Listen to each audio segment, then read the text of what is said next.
conducta es emergente de un campo situacional.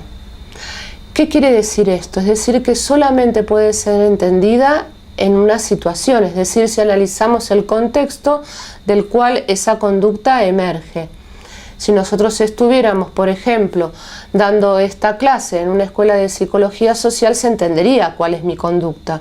Ahora, si yo estoy hablando de esto frente a una cámara, por ejemplo, en el jardín botánico, dirían, ¿qué está haciendo esta mujer? ¿A quién le está hablando? ¿De qué está hablando? No está hablando de plantas, ni está hablando de nada referido a la botánica. Entonces, toda conducta es emergente de un campo determinado, es decir, de los elementos, tanto objetos reales, formas de interacción y elementos que están presentes, incluso el mobiliario, que están presentes en la situación en la cual esa conducta emerge. Por ejemplo, si estamos en un aula, ¿sí? Allí hay chicos, es un aula de una escuela primaria, es lógico que los alumnos se dirijan a la maestra de determinada manera, que le digan seño, que le digan señorita, profe, maestra, o que la llamen por el nombre, Viviana, Beatriz, María. ¿Qué pasa si un niño se levanta y le dice mami? Ahí hay algo que ha sucedido, una confusión tal vez. El chico se confundió, pensó que ese rol que estaba desempeñando la maestra en ese momento correspondía al de su mamá. Allí hay algo que se ha trastocado. ¿Qué ha pasado? ¿Ese chico está hablándole a la maestra como si fuera su madre? Es que se ha configurado en esa situación áulica otro campo, el campo psicológico. El campo psicológico que está incluido dentro del contexto áulico. No es solamente lo que los objetos disponen, la ubicación del escritorio de la maestra, los pupitres, las sillas, el armario, sino que además ese chico le ha dado un rol diferente a esa persona que está acompañando su aprendizaje y lo ha ubicado en el rol de madre. Y por lo tanto se ha insertado en ese contexto ambiental un nuevo contexto o un nuevo campo que es el campo psicológico. Eso me pasó un montón de veces. Soy maestra de una escuela primaria y muchas veces los chicos me llaman mamá o tía o abu también, ¿por qué no? Y se ríen porque se dan cuenta del error. Uy, le dije abuela, uy, le dije mamá, uy, le dije tío, tía.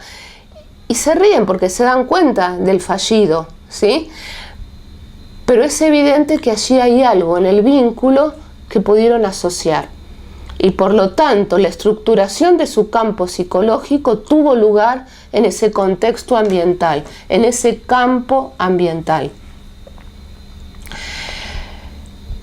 En el momento que ese chico se da cuenta y dice, uy, me equivoqué, le dije mami, allí hay algo que estuvo disociado.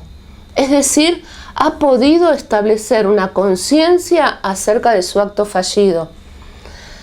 Se pudo dar cuenta, con lo cual el campo de la conciencia se ha disociado del campo psicológico y ha podido tener una autoobservación de sí mismo. Ha tenido conciencia de su acto fallido y me dijo, uy, me equivoqué. Le dije mamá, o le dije tía, o le dije abuela. Entonces, allí hay una disociación de campos. El campo ambiental incluía a un campo psicológico y el campo de la conciencia estaba disociado del campo psicológico. Piensen ustedes, por ejemplo, también cuando están en una clase y en lugar de estar escuchando al profesor, están observando el celular y están comunicándose por WhatsApp. Su cuerpo está allí, en ese campo ambiental. Tienen conciencia de los muebles y de que están incluso en una clase con un profesor y que les están hablando de determinado tema. Pero en un momento están metidos en el WhatsApp. y en ese momento están tal vez arreglando la salida de ese día a la noche, o con quién se van a encontrar al día siguiente, o estableciendo una conversación de carácter privado con la pareja, por ejemplo. Su cuerpo está ahí, forma parte del campo ambiental, pero el campo psicológico se disoció, está en otra parte. El profesor incluso se puede dar cuenta que están en otro lado, como en las nubes, o que no están siguiendo el tema. Incluso la predisposición corporal ha cambiado. La mirada está vaga y el campo ambiental en el cual ustedes parecieran estar en cuerpo, pero diríamos que no psicológicamente presentes, está disociado y por lo tanto su campo psicológico se ha separado del campo ambiental. Incluso su conciencia no está aquí. Hay una disociación del campo psicológico y del campo conciencia, separada o disociado del ámbito del campo, del contexto, del campo ambiental. Ese es otro tipo de disociación. Los momentos de concentración donde podemos decir tenemos todas las pilas puestas acá es cuando los tres campos coinciden. Nuestra conciencia, nuestro campo psicológico y nuestro contexto, es decir, nuestro campo ambiental. Allí estamos en todo, en cuerpo y alma, y estamos metidos en la situación. Y nuestra conducta está completamente coherente en los tres campos, ¿sí? No existe una disociación, sino una correspondencia. Esto nos ayuda a comprender algunas cuestiones, como por ejemplo los momentos de distracción, algunas patologías que hoy aparecen en las aulas, especialmente en el mundo infantil, como por ejemplo los TGD, los ADD y muchas otras calificaciones que incluso hasta se medican. Pero podemos comprenderlas desde otro lugar. A veces estas disociaciones son muy operativas, nos sirven para salir del aburrimiento, del tedio de una clase pesada, por ejemplo, o poder disponer nuestro cuerpo para otra cosa, es decir, para un momento de relajación. Necesito irme de este lugar por un momento, descansar mi mente y después volver. De esta forma son disociaciones instrumentales, como las llamaba Pichon Rivière, y nos permiten después seguir en la cosa.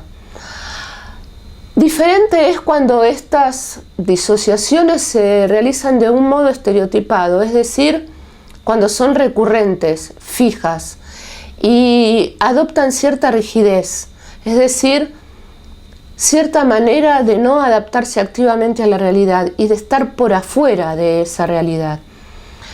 Entonces la conducta empieza a estereotiparse y a rigidizarse. Ya no es una disociación instrumental, sino que es una disociación rígida. Diríamos entonces que la conducta disociada es más o menos negativa en tanto y en cuanto el monto de disociación que se mantenga en ella. Si nosotros podemos tolerar cierto grado de disociación, por ejemplo, en un equipo de trabajo, donde decimos vayamos por parte, ocupémonos hoy de los vínculos, por ejemplo, y mañana ocupémonos de la tarea explícita, y pasado podamos integrar estas dos cosas, bueno, serían conductas que están disociadas, sí. Que primero podemos atender determinadas áreas de la conducta o después otras y establecer determinado predominio, o que podemos tener conciencia de cuáles son los campos en los cuales estamos desarrollando nuestra conducta explícita. Nuestro cuerpo está aquí, nuestra mente está en otro lado, el deseo, la voluntad tal vez está tironeado por los dos. ¿A qué nos lleva a pensar esto? Que toda conducta implica un conflicto. No hay posibilidad de desarrollar una conducta sin un conflicto que la sustente. Los sujetos desarrollamos conductas porque hay conflictos que necesitamos resolver. Frente a estos conflictos tenemos tres posibilidades.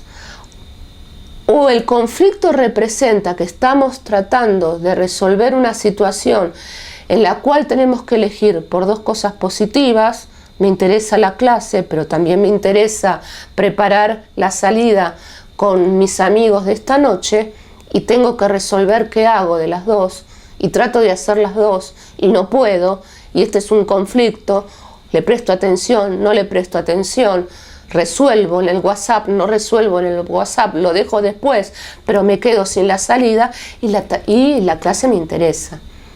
O también el conflicto que implica dos cosas negativas. La clase me resulta un plomo, quisiera estar fuera de ella, pero también me resulta una plomada que me estén llamando por WhatsApp en el momento que tengo que atender, porque si no, este concepto no lo voy a saber. O tal vez son dos aspectos negativos, ¿no? Como recién dije. O tal vez un conflicto entre un aspecto positivo y otro aspecto negativo. La clase es una plomada. Yo necesito de esta clase, pero al mismo tiempo me interesa mucho poder resolver por el WhatsApp qué voy a hacer esta noche. Entre un conflicto negativo y uno positivo, no hay mucho que elegir. Elijo el WhatsApp y el profesor que siga hablando. Bueno, de esta manera la conducta se puede entender. Se puede entender como una resolución de conflictos donde mucho tiempo en la ambigüedad no podemos estar. Tenemos que tomar una decisión, hago esto o aquello. O darnos cuenta que nuestra conducta se desarrolla en diferentes campos al mismo tiempo y que el grado de disociación entre ellos depende de las características de esta, o mejor dicho, el grado de disociación de estos campos dan una característica determinada a nuestra conducta. Más esquizo, menos esquizo, más coherente, menos coherente, más disociada, menos disociada. Pero esto no es nada más que el humano, simplemente eso.